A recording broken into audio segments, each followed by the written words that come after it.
importante que prestemos atención. Vamos a ir al mensaje directamente. Busque en el libro de los Hechos, en el capítulo 2, versículo 46. En el mensaje de hoy vamos a estudiar, vamos a ver la importancia que tiene congregarse, pertenecer a la iglesia, a una congregación, valga la redundancia. En el libro de los Hechos, capítulo 2, versículo 46, me hacen saber cuándo lo hayan encontrado, dice, se refiere a la iglesia naciente, a la iglesia primitiva, y perseverando unánimes cada día en el templo y partiendo el pan en las casas, comían juntos con alegría y sencillez de corazón, alabando a Dios y teniendo favor con todo el pueblo, y el Señor añadía cada día a la iglesia los que habían de ser salvos. En otra versión, le voy a leer el mismo pasaje, dice, adoraban juntos en el templo, cada día se reunían en las casas para la cena del Señor y compartían sus comidas con gran gozo y generosidad. El versículo 46 dice así, todo el tiempo alabando a Dios disfrutando de la buena voluntad de toda la gente, y cada día el Señor agregaba a esa comunidad cristiana los que iban siendo salvos. El título del mensaje de hoy es La iglesia local, tercera parte, pero le puse como un título de la tercera parte, la comunidad cristiana, la vida en el cuerpo de Cristo.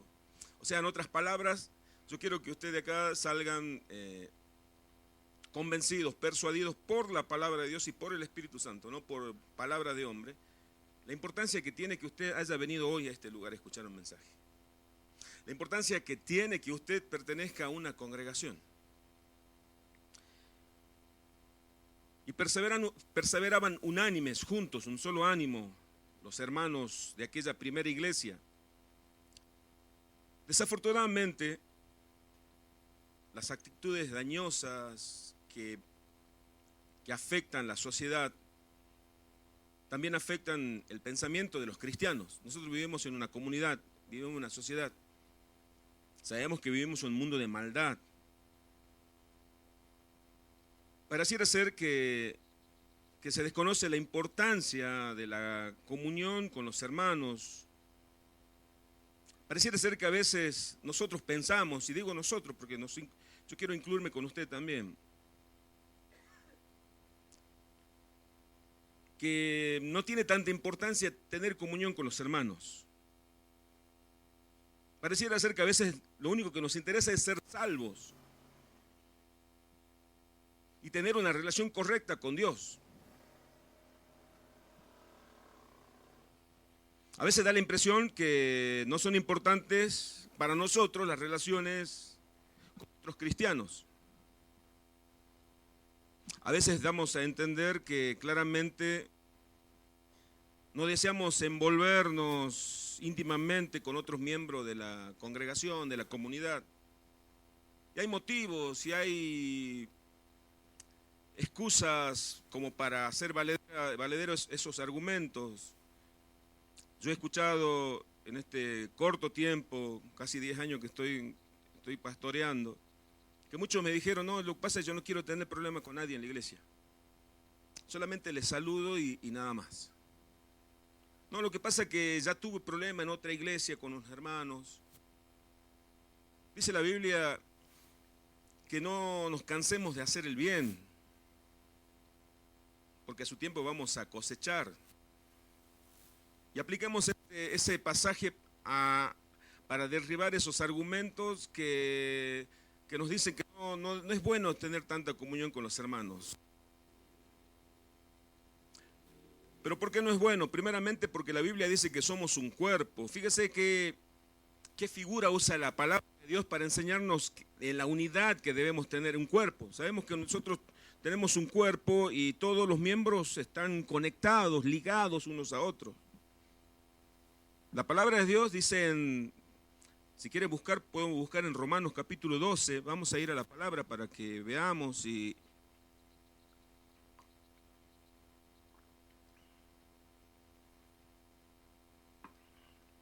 Romanos capítulo 12, versículo 4.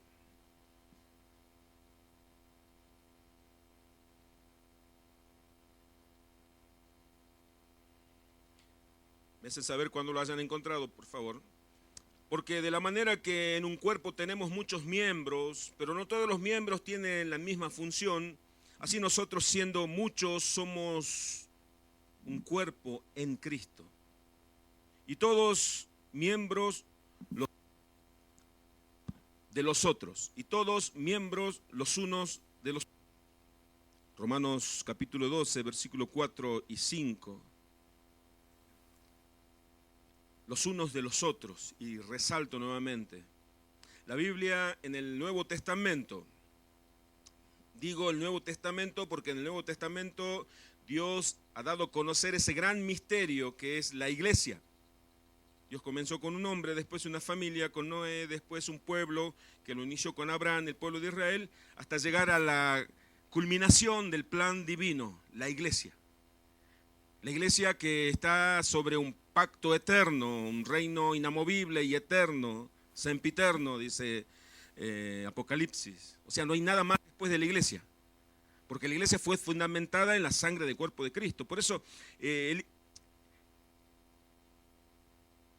voy a citar algunos pasajes del Nuevo Testamento que nos van a hacer entender la importancia y por qué somos un cuerpo y por qué la Biblia dice los unos a los otros. Le habla a la iglesia una relación los unos con los otros. Por cuestión de tiempo, son muchos versículos, algunos vamos a leerlo, otros solamente lo voy a citar. La Biblia, por ejemplo, dice que la importancia de pertenecer a una congregación es que yo aprenda a amar con amor puro. Habiendo purificado vuestras almas por la obediencia a la verdad, mediante el Espíritu, para el amor fraternal no fingido, amaos los unos a los otros, dice en 1 de Pedro 1:22, entrañablemente de amor puro, amaos los unos a los otros, entrañablemente de corazón puro. La Biblia nos está exhortando, animando a que debemos amarnos los unos a los otros en corazón puro. ¿Cómo voy a aprender a amar yo si no tengo comunión con los hermanos? ¿Dónde voy a ejercitar? Porque dice los unos a los otros, y habla la iglesia, habla el cuerpo, habla ese cuerpo, el cuerpo de Cristo aquí en la tierra, que es la iglesia, que está representada en esta congregación. Usted mira, dice, ¿será el cuerpo de Cristo? No, no son las paredes, no, somos nosotros, el conjunto de hermanos. A veces los judíos antiguos pensaban que Dios habitaba en el templo, y viene Cristo, dice, la hora viene y la hora es que no... vamos a adorar al Padre en espíritu y en verdad, no en un lugar físico, sino en espíritu y en verdad. La comunión con los hermanos, la iglesia. En la iglesia vamos a aprender a ser pacíficos. Busquen Tesalonicenses, en 1 Tesalonicenses, por favor, 5:13. 1 Tesalonicenses 5:13. Estamos viendo que en la iglesia vamos a aprender a amar con amor puro, con un corazón puro, y ahora a ser pacíficos, a pacificar, a practicar la paz. 1 Tesalonicenses 5:13 dice, a los que tengáis en mucha estima y amor por causa de su obra, tened paz entre vosotros. Practiquemos la paz entre nosotros. ¿Dónde vamos a poner en práctica esa paz? Entre nosotros. Los hermanos que venimos de diferentes situaciones todos, de diferentes pasados, con diferentes debilidades, con diferentes aflicciones, con diferentes temores, nos reunimos unidos por el amor de Dios y edificados por la palabra de Dios. Entonces dice, y a los que tengáis por mucha estima y amor por causa de su obra, tened paz entre vosotros. Después en Romanos 14:19, dice así, así que sigamos los que contribuyen a la paz y a la mutua edificación. Nos edifiquemos los unos a los otros, está diciendo. Nos edifiquemos en el conocimiento, nos edifiquemos en el amor, nos edifiquemos en la santidad los unos a los otros. Romanos capítulo 14, versículo 19. Así que sigamos los que contribuyen a la paz, a la mutua edificación. ¿Dónde voy a ser edificado? En la iglesia. ¿Dónde vamos a ser edificados? En la iglesia. Romanos 15, ahí nomás cerquita. Romanos 15, 14. Vamos a amonestar a los otros y vamos a recibir las amonestaciones, los llamados de atención a nuestras conductas. Romanos 15, 14, está cerca, ahí nomás, un capítulo más adelante. Pero estoy seguro, decía Pablo, de vosotros, hermanos míos, de que vosotros mismos estáis llenos de bondad, llenos de todo conocimiento, de tal manera que podéis amonestaros, otra vez dice, los unos a los otros. Hermanos, cuando nos reunimos aquí no es para vernos la cara solamente, sino para saber de nuestras vidas, de tener comunión. Y seguramente va a haber roce, pero en esos roces vamos a ser edificados, ser amonestados los unos a los otros. Y seguramente usted está pensando, pero a mí nadie me tiene que decir nada. Yo también pienso igual, pero en mi carne. Porque cuando viene alguien nos hace una observación, dígame si a usted no le molesta, porque a mí me molesta. Pero dígame si también no nos hace bien, porque a mí me hace bien también. Amonestaros los unos a los otros, dice la palabra de Dios. Pero ¿sabe qué? Cuando lo hagamos con amor. ¿Por qué? Porque si hay otra motivación, no está bien. Si yo tengo que amonestar a otro hermano y en mi corazón hay un sentimiento que no proviene del amor de Dios, yo puedo decir, me puedo justificar, estoy amonestando a un hermano en su conducta, me parece que no está bien. Pero el que juzga las intenciones del corazón es Dios. Seguramente los otros hermanos así, muy bien hermano, usted lo amonestó. Pero el que juzga las intenciones es Dios. ¿Cuántos conocen, cuántos recuerdan ese pasaje que Jesús dijo? No todo aquel que me diga Señor, Señor, entrará al reino de los cielos, sino el que hace la voluntad de mi Padre que está en los cielos. Y después Jesús continúa en Mateo 7, 22, dice, porque en aquel tiempo muchos me dirán, Señor, Señor, en tu nombre echamos fuera demonios, en tu nombre profetizamos y en tu nombre hicimos muchos milagros. Pero ¿por qué Jesús dice que esos son desconocidos para él? Y yo lo voy a decir, apartado de mí, hacedores de maldad. Pero ¿por qué Jesús le dice, yo no te conozco? Yo me preguntaba, ¿por qué no lo conoce? ¿Qué habrán hecho? ¿Por qué no han hecho la voluntad del Padre? ¿Saben por qué? Y hace poco, el lunes, cuando estaba buscando del Señor, estábamos con mi hermano buscando del Señor, pude entender que por qué el Señor lo descalificó a esos que habían hecho muchos milagros, profetizaron en el nombre de Jesús y echaron fuera demonios, porque en su corazón no había amor, había otra intención. Había la intención quizás de enriquecerse con el Evangelio. Hacían milagros para recaudar grandes ofrendas, o hacían milagros para ser famosos. Entonces, si yo voy a amonestar a mi hermano y si lo hago con una intención que no tiene el amor de Cristo, entonces yo voy a ser juzgado por el Señor. Porque el Señor no solamente va a juzgar mis acciones, ni solamente va a juzgar mis palabras, sino va a juzgar mi corazón. Mi corazón. ¿Se acuerdan que los fariseos decían, Señor, nosotros jamás hemos sido esclavos de nadie, eran esclavos del pecado? Señor, nosotros jamás fuimos adúlteros. Y Jesús dice, aquel que mira a una mujer y la codicia en su corazón, ya se convierte en un adúltero. Señor, nosotros jamás fuimos homicidas. Aquel que aborrece a su hermano es un homicida, porque es igual que Caín, que mató a Abel. La intención del corazón. En la iglesia entonces vamos nosotros a aprender a ser edificados, a poner en práctica, a ejercitarnos en todo lo que Dios nos pide que nos ejercitemos como hermanos. Porque si yo no me relaciono con ningún hermano, yo nunca voy a saber qué tipo de cristiano soy, si tengo tolerancia, si puedo recibir una amonestación de un hermano, una corrección. Pero también el Espíritu Santo que tenemos nosotros nos va a enseñar a discernir con qué espíritu y con qué intención lo hizo. Si lo hizo con amor, si lo hizo con el ánimo de destruirme. Pero la exhortación, la amonestación, me va a hacer bien. Quédese tranquilo, usted no lo juzgue, el Señor lo va a juzgar. Si vino con amor o que vino con odio, si vino con rencor, si vino con ganas de destruirme. Pero el Señor dice: a los que aman a Dios todas las cosas ayudan para bien. Juan 13:35.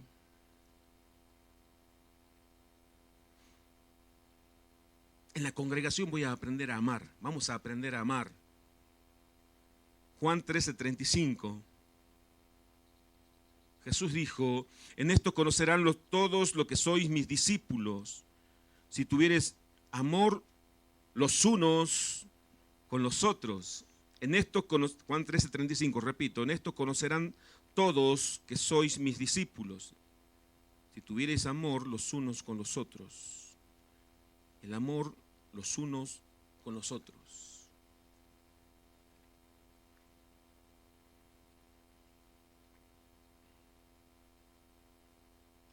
A veces nosotros pensamos que no me voy a relacionar con nadie porque capaz no hay que me haga un comentario fuera de lugar. Así que no voy a tratar de intimar con ningún hermano ni de relacionarme mucho. ¿Sabe qué es el amor? El amor no ama lo perfecto. Porque si fuera que el amor ama lo perfecto, entonces nosotros nunca hubiéramos recibido el amor de Dios. No, yo busco a alguien perfecto para amar. Eso no es amor, eso es negocio. Buscar algo perfecto es como buscar un vehículo lindo y voy a comprar porque me conviene. Uno a veces ama, a veces nos toca amar imperfecciones.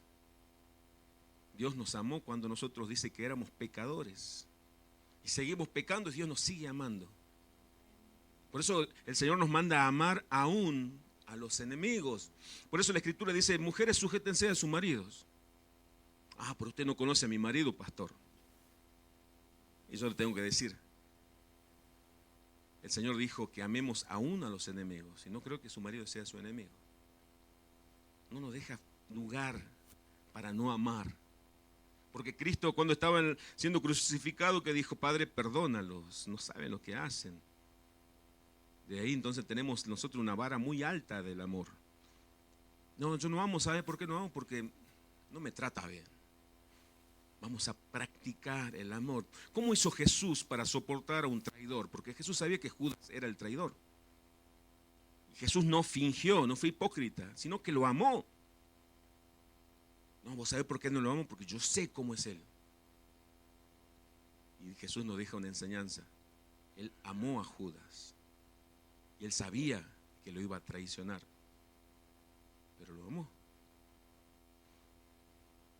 En la iglesia vamos a aprender a soportar. ¿Qué palabra? Así como soportamos el frío, soportamos el calor, soportamos al hermano también. Efesios 4:2 dice: con toda humildad y mansedumbre, soportándoos con paciencia los unos a los otros. Efesios 4:2. Búsquelo para que veas que es verdad, que no le estoy mintiendo. Yo quiero que usted lo vea, porque cuando usted lo escucha y lo lee, eso entra en su mente, en su corazón, y el Espíritu Santo lo afirma como una verdad, para que usted la ponga en práctica. Efesios 4:2. Con toda humildad y mansedumbre, soportándoos con paciencia los unos a los otros en amor.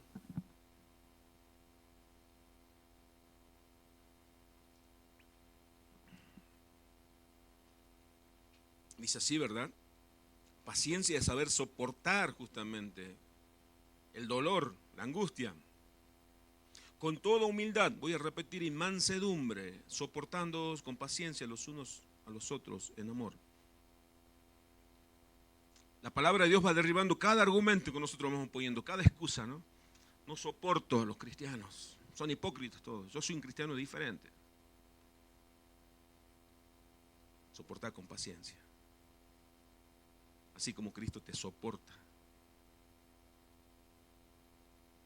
Los unos a los otros, la relación interpersonal, los unos a los otros, tengo que soportar, amar. No es que yo los soporte, no, yo los amo. A veces lo soporto. No es un chiste, no. No se pongan tan serios. Gracias por reírse, hermana. Gracias, hermana. Pero a veces uno, dígame si un papá cuando un hijo no le obedece, no es que el papá lo va a odiar a su hijo, sino que lo tienen que soportar. Dice, ay, mi hijo. Bueno, ese tipo de problemas tengo yo. A veces, ay, mis hermanos, digo yo. Pero los sigo amando, por supuesto. Porque yo estoy consciente de algo. No es hablar bien de mí, sino es hablar bien de Dios. Que tenemos a nuestro Señor, que Él examina nuestros corazones. Vamos a rendir cuenta delante de Él por cada palabra, por cada acción y por cada intención del corazón. Y eso es lo que a mí me hace temblar, sinceramente. En la iglesia vamos a aprender a servir. Gálatas 5:13. En la iglesia vamos a aprender a servir.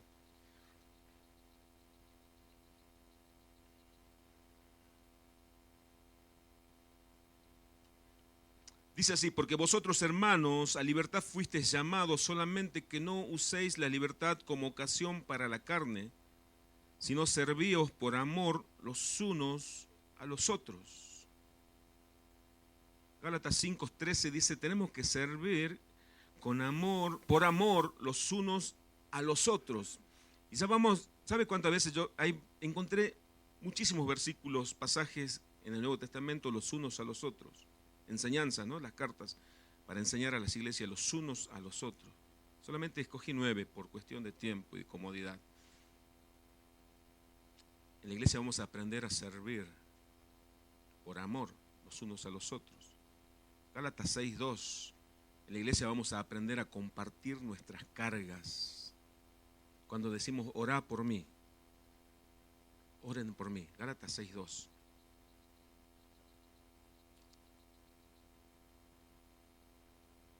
Sobrellevar los unos las cargas de los otros y cumplid así la ley de Cristo.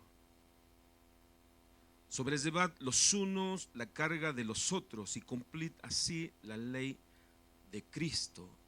No es la ley del pastor ni la ley de esta nación, la ley de nuestro Señor Jesucristo. Compartid la carga. En la iglesia vamos a aprender a perdonar también. Qué difícil, ¿no? Perdonar. El perdonar no es un sentimiento, el perdonar es una acción. El perdonar no es un sentir, es una acción. Tengo que accionar. Así como la misericordia, dice que Cristo se movía en misericordia.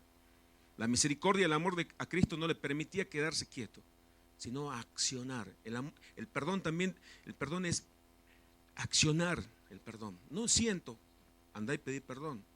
Andá y perdoná. No es lo siento. No dice el Señor, si ustedes lo sienten, perdonen.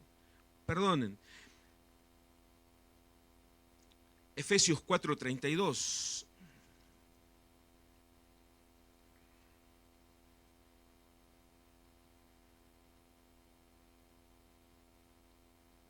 Efesios 4:32.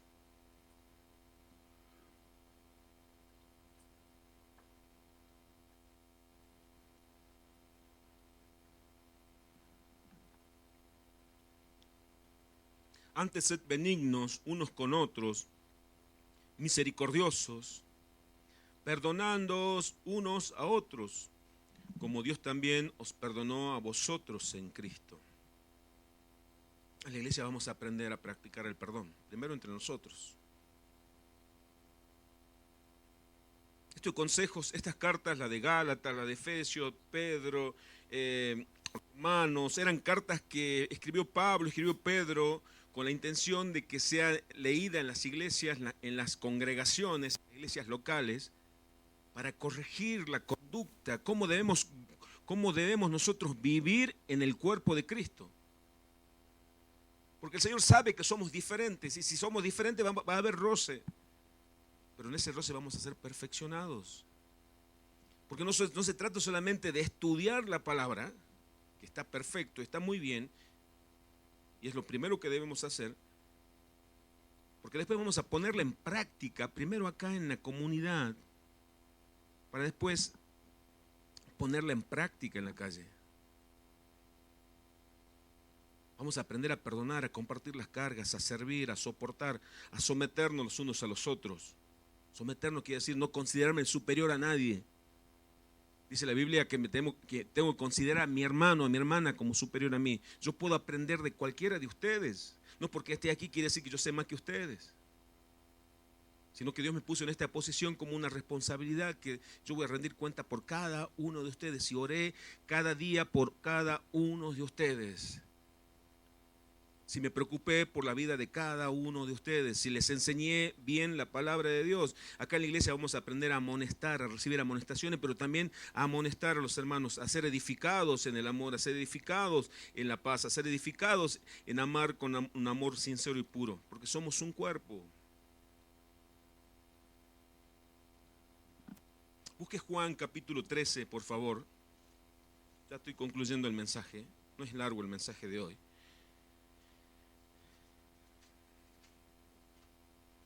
Juan capítulo 13, una vez que la encuentren me avisan. Quiero hacer una pequeña introducción a lo que vamos a leer. Jesús tenía 12 discípulos, como todos sabemos, y de entre Jesús cuando eligió a los discípulos no eligió gente perfecta. Eligió a un Pedro que era un pescador, que no sabía leer ni escribir, venía del vulgo, dice la Biblia. Eligió a un celote que era como un revolucionario, eligió a un incrédulo como Tomás, eligió a dos hermanos, a Juan y Jacobo, que eran como los Boanerges, hijos del trueno, dice que eran terribles, eran como malcriados. Porque la Biblia nos da cierta luz al respecto. Dice que una vez la madre de estos dos, de Juan y Jacobo, Juan el que escribió el Evangelio, ¿no? Fue y le dijo a Jesús, la madre: Señor, cuando estés en tu reino, te pido que pongas a uno de mis hijos a tu izquierda y mi otro hijito a la derecha. Y Jesús le dijo esto: eso no te puedo conceder, mujer. Pero escucharon esto los otros discípulos y se creó una controversia dentro del grupo. Se creó como una división. ¿Pero qué se piensan estos dos? Que son mejores que nosotros, quizás decía Pedro. Y todos decían: no, el que merezco estar a la derecha del Señor soy yo. Y no, yo, porque yo caminé sobre las aguas, dijo Pedro. No, y quizás el otro: no, yo, porque yo amo más al Señor. No, yo, porque yo estuve primero con Él. Busquen el versículo 12 ahora del capítulo 13 de Juan. Jesús le lavó los pies a los discípulos. Vamos a leer a partir después que le lavó los pies a cada uno de los discípulos. Jesús le dijo: así que después que les hubo lavado los pies, tomó su manto, volvió a la mesa y les dijo: ¿sabéis lo que os he hecho? Vosotros me llamáis maestro y Señor. Capítulo 13, versículo 12. Ahora el 13 voy a leer. Vosotros me llamáis maestro y Señor, y decís bien, porque lo soy.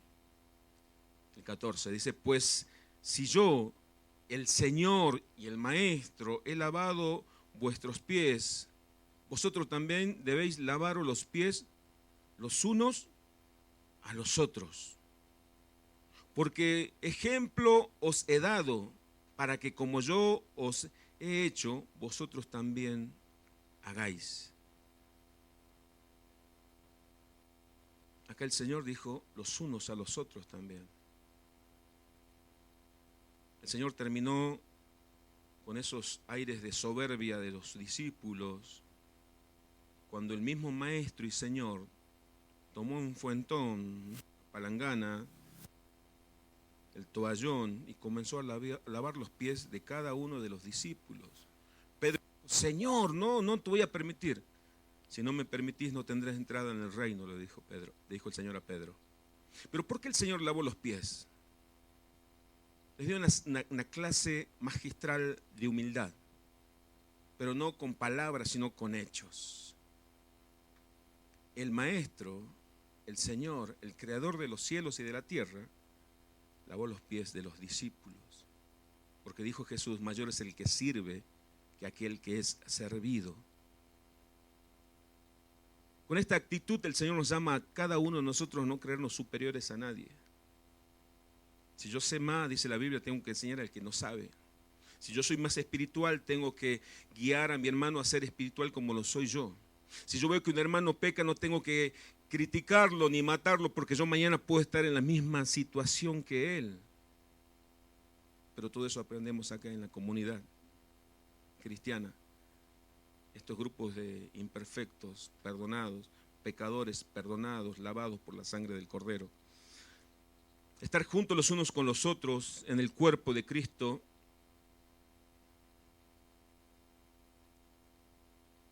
¿Qué figura más sublime y maravillosa que decir que somos el cuerpo de Cristo? Esa comparación no la hacemos nosotros, el mismo Señor, la misma palabra de Dios dice, ustedes son el cuerpo de Cristo aquí en la tierra. Dura responsabilidad. Hermanos, ¿por qué debemos permanecer juntos? Porque nos necesitamos los unos a los otros. Somos una minoría en medio de un mundo de maldad. Repito, ¿por qué debemos permanecer juntos, unidos los unos a los otros? ¿Por qué debemos corregirnos, amarnos, enseñarnos, amarnos? Porque somos una minoría en este mundo malvado. No estoy diciendo nada que usted no conozca. Así que hagamos todo lo posible para ayudarnos los unos a los otros a sobrevivir. A la vez que prosperando espiritual y emocionalmente vamos avanzando en este camino. Alguien dijo alguna vez que la iglesia es el único ejército donde cuando cae un soldado no lo levanta, sino que a veces lo pisa. Cuando en una guerra un ejército está peleando con el enemigo, cae un soldado, lo que hace el otro soldado lo levanta, lo lleva hasta el lugar donde lo pueden curar. Nosotros somos el ejército del Señor, somos los soldados de Cristo, somos el pueblo de Dios, nación santa. Dice el Señor que no eligió a los mejores para que nadie se jacte en su presencia. Por eso la Biblia dice, en este pasaje tan conocido, no dejando de congregarnos como algunos tienen por costumbre, sino exhortándonos. Cuando dice exhortándonos, no significa tirándonos palos ni críticas, sino animándonos. Y tanto más cuando veáis que aquel día se acerca. ¿Qué día se acerca? La venida del Señor. Que el Señor nos encuentre unidos, no divididos, que el Señor nos encuentre amándonos, no peleándonos, que el Señor nos encuentre alabándole, no quejándonos. Para eso el Señor diseñó este modelo de iglesia, una comunidad que tiene como fundamento el amor de Dios. Pero ese amor no significa que solamente no vamos a ver el error en el hermano, cuando lo veamos lo vamos a corregir con amor. No nos olvidemos que el Señor lee nuestro corazón y la intención que hay en él. Tengamos la humildad de Cristo. Si Él lavó los pies, usted pregúntese, ¿quién soy yo para no hacerlo? ¿Quién soy yo? Lavar los pies era en una casa, cuando tenía por costumbre, cuando llegaba un invitado, venía un criado, un esclavo, y lavaba los pies. Era la tarea más humillante. La tarea más humillante del esclavo. No era como el que servía la mesa, no era como era el que lavaba los pies, era la más baja categoría. Hasta allí llegó el Señor para enseñarnos. Yo puedo lavar tus pies, le dijo a sus discípulos. Usted pregúntese, ¿quién soy yo para no hacerlo? Que el Señor nos ayude. Oramos al Señor. Padre, tu palabra es luz.